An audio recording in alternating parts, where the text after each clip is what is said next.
morning everybody, it's Jessie and welcome to my channel. I wanted to do a video for you guys on how I save money and afford to be a stay-at-home mom, and for us to be able to afford having our horse hobbies, which, let's face it, can be kind of expensive. I'm a barrel racer, my husband's a roper, and I hate to say it, but ropers spend a lot of money. You know, if it comes between barrel racing and roping, I feel like more money goes into roping. I digress. That's a story for another time.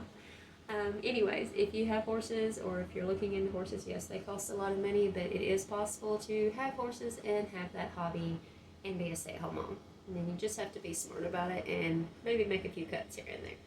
But this is my top 10 ways that I save money as a stay-at-home mom and a horse enthusiast. Number one, I cook at home. I cook 90% of our meals at home. Most of the time I do them from scratch as much as possible and try to make them as healthy as possible. I do a garden like pretty much every year. I don't know that I'm going to do a really big one this next year because I've still got a lot of stuff canned. I can and preserve as much as possible, and I've got a pretty good stash, so I'm going to have this relatively small garden this next year. At least that's the plan. That might change when it comes to actual planting season. But as of right now, I'm going to have a small garden to help with that. We also have eggs from our own chickens and ducks, so I don't have to spend money on that to cook with. But that's number one. Also, intermittent fasting, I have to say, saves money as well. You know, just a little side note. I do intermittent fasting pretty much every day, and that's a whole, at least one meal that I'm not eating, so that adds up, I'm sure. Not really added it up, but I'm sure it adds up. Number two, I cloth diaper. Anyone who's looking into cloth diapering, I highly recommend it. I bought my entire cloth diaper stash from someone on Marketplace for $75, and I got like 80 diaper covers. Actually, it was over 80, and like 100 and something inserts, and most of them had never been used, and they're so stinking cute. Like, I absolutely love them. They're super convenient to use. They're really simple to use. I think everybody kind of gets hung up on them being difficult to wash and stuff like that. They're really not. They're, in my opinion, just as easy as regular diapers, and they're a whole lot cheaper. Like, I buy maybe one box of diapers every 2 months. Sometimes a little more if we're going to a lot of different rodeo pens or we're traveling. I use regular diapers anytime we're traveling, or if we go somewhere, that's it. The rest of the time, cloth diapers. Since 90% of the time we're home, that's what I use most of the time. So I highly recommend using cloth diapers. Number three, I use clothesline, and I wash laundry every day. If the sun's shining, it's going on the clothesline. I love the clothesline for many reasons. You know, clothes end up nice and fresh. Whites will be super white. Like the cloth diaper inserts, that's the best way to dry them. They will be super white every single time. Like, no stains, nothing. My diapers, I've been using them for a year and a half, and they're still snow white.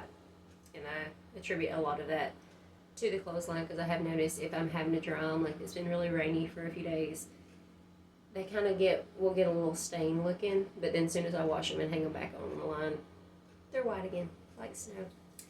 I also don't buy softener for when I do laundry.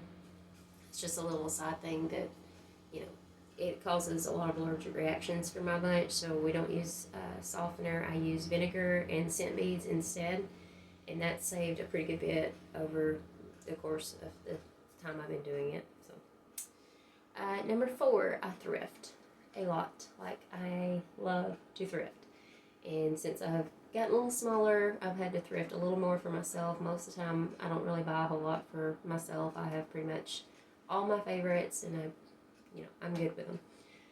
But for the kids and all, it saved a lot of money on them because they're constantly going through play clothes and just growing like crazy. Like, we've gone through several sizes this year with one particular.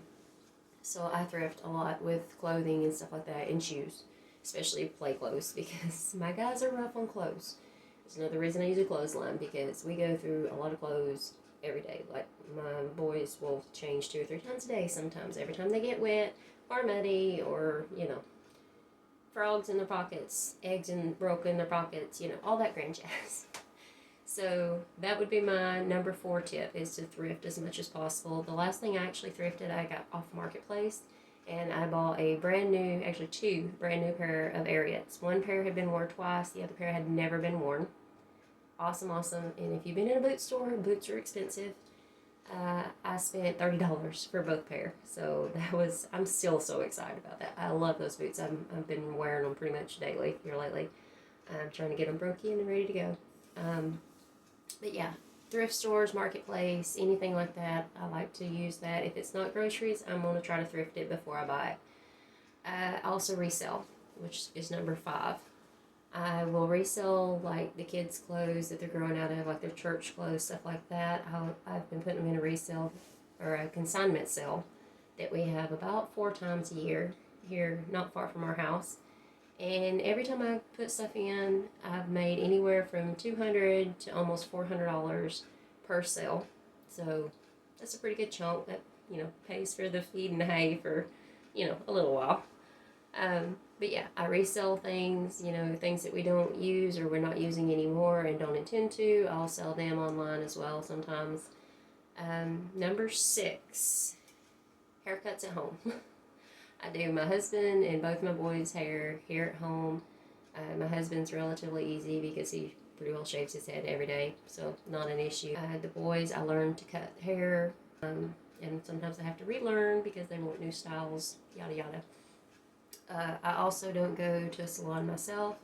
I cut my own hair at home. The last time I cut my hair, I actually cut about 10 inches off, which it's finally getting back long. I'm not making that mistake again of cutting it that short anymore. But that's another story for another time. Trying to get henna and indigo because I also dye my hair at home. And for the past 5 years, I've used henna and indigo and loved it, but it does make my hair super, super straight and pull all the curl out, and it doesn't come out. And quite frankly, I'm just tired of coloring my hair, which I'm still coloring it, but I'm using, salon quality hair color now from Sally's. So I dye my hair at home. It usually costs, maybe $8 a month to every 8 weeks, somewhere around there. And the ultimate goal is to get back to where I don't really have to color at all if I don't want to. But it's going to be a little while because this part down here that's black, it ain't coming out. I've been there, done that, tried it, it ain't coming out. That's actually why I cut off about 10 inches.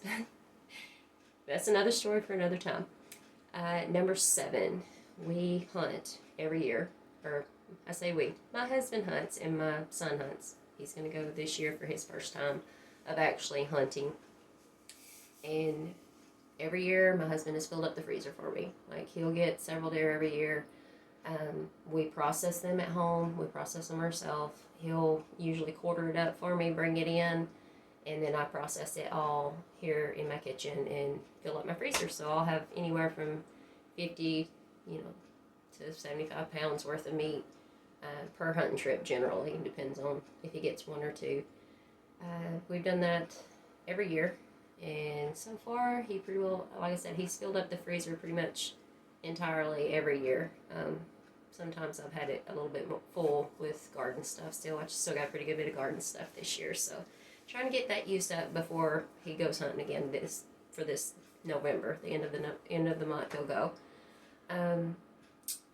Pretty much number 8 is DIY, and my husband DIYs when he's here. As much as possible. Like, if there's anything that needs to be fixed, we fix it ourselves if we can. If not,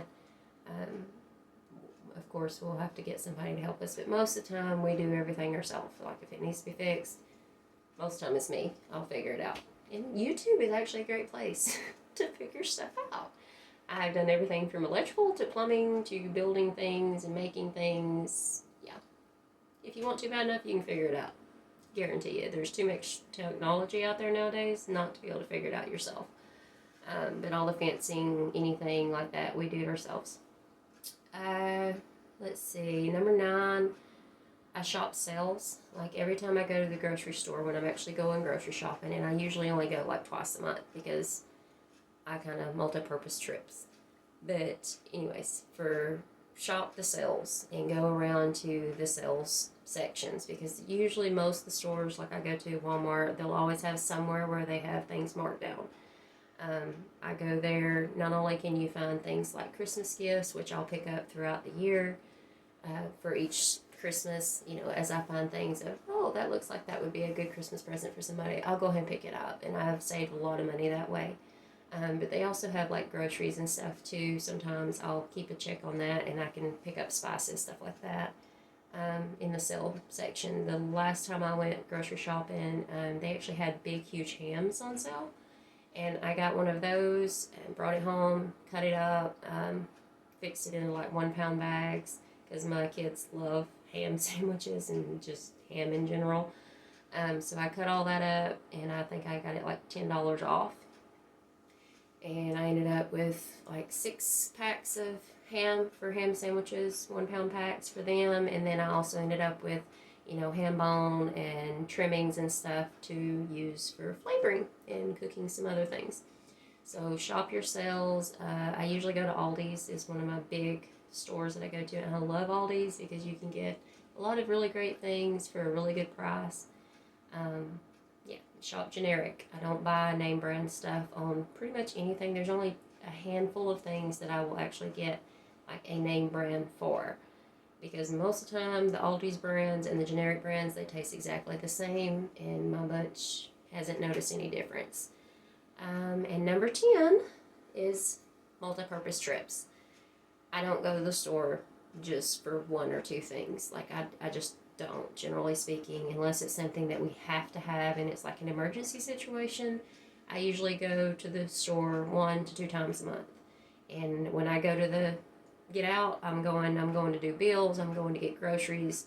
If I need to find something or try to find something at a thrift store, I'll add that in, and usually the feed store. So I'm going for like 4 things. So typically those trips are like kind of an all day thing, but I'm done. I don't have to spend gas back and forth, back and forth, back and forth.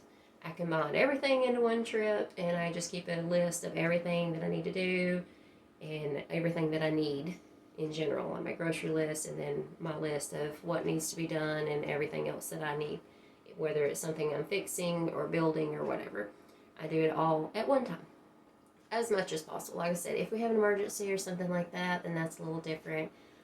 Every now and then I'll have to go to the feed store, which thankfully is only about 5 miles down the road from our house, so not a big deal if I have to go to the feed store in between trips. But most of the time I try to get everything at once so that I'm not having to get out a whole lot, because generally speaking, I'm at the house like all the time. And, you know, I'm homeschooling the kids, so during the week we're kind of busy anyway, so yeah. We don't leave the house a whole heck of a lot for that kind of stuff. Now, if we do go out, we will go like to the rope and pen, stuff like that every now and then. Maybe like once a week we'll go to a different pen or something. But that's pretty much it. That's how my top 10 tips. I've got a lot more tips and tricks up my sleeve on how I save money, but that's my biggest ones, to save money and to basically save the money that from all of that and put it right back into the horses' mouths, because that's where it's going, into alfalfa and grain and supplements and all that grand jazz. Shoes. It's always something with the horses, but that's how I save money. That's how I help fund our horse hobby and our biggest enjoyment in life, I guess, and be able to be a stay-at-home mom and have the best job in the world of being a stay-at-home mom and a wife. Anyways, that's my top 10 tips. If there's any questions or anything else that you guys would like to know about, put it in the comments down below, and please subscribe and like this video if you get anything useful out of it. I will catch you guys later.